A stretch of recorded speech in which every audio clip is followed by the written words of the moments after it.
During his afterlife, Scott was wont to pride himself upon being a man of business, and he averred, in contradiction to what he called the cant of sonneteers, that there was no necessary connection between genius and an aversion or contempt for the common duties of life. On the contrary, he was of opinion that to spend some fair portion of every day in any matter-of-fact occupation was good for the higher faculties themselves and the upshot. While afterwards acting as clerk to the Court of Session in Edinburgh, he performed his literary work chiefly before breakfast, attending the court during the day, where he authenticated registered deeds and writings of various kinds. On the whole, says Lockhart, it forms one of the most remarkable features in his history, that throughout the most active period of his literary career, he must have devoted a large proportion of his hours, during half at least of every year, to the conscientious discharge of professional duties. It was a principle of action which he laid down for himself, that he must earn his living by business, and not by literature. On one occasion he said, "I determined that literature should be my staff, not my crutch, and that the profits of my literary labor, however convenient otherwise, should not, if I could help it, become necessary to my ordinary expenses." His punctuality was one of the most carefully cultivated of his habits, otherwise it had not been possible for him to get through so enormous an amount of literary labor. He made it a rule to answer every letter received by him on the same day, except where inquiry and deliberation were requisite.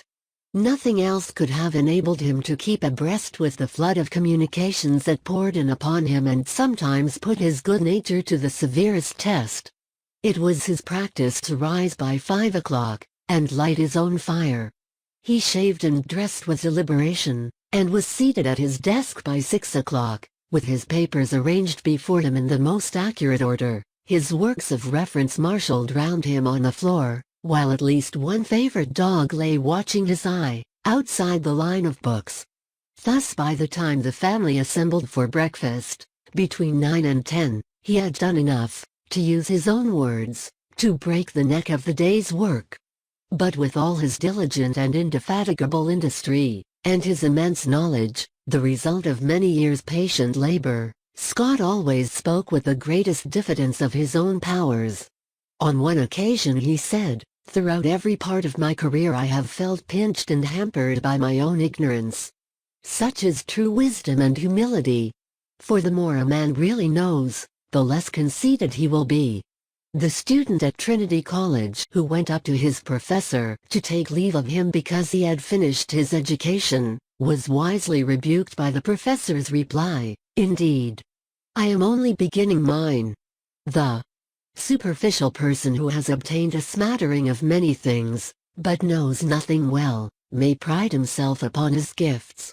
But the sage humbly confesses that all he knows is, that he knows nothing, or like Newton, that he has been only engaged in picking shells by the seashore, while the great ocean of truth lies all unexplored before him.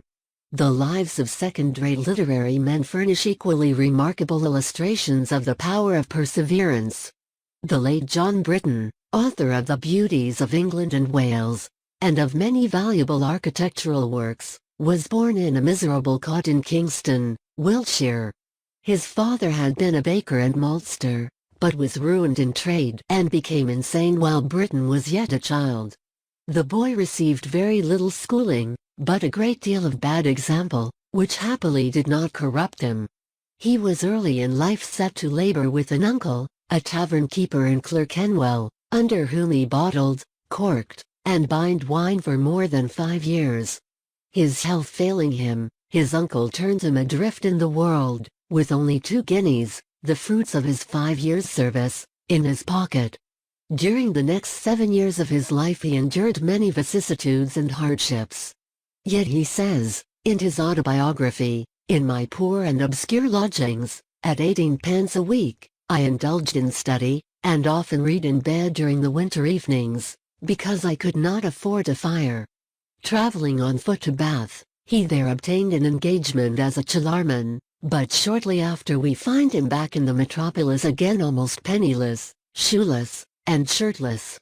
He succeeded, however, in obtaining employment as a cellarman at the London Tavern, where it was his duty to be in the cellar from 7 in the morning until 11 at night.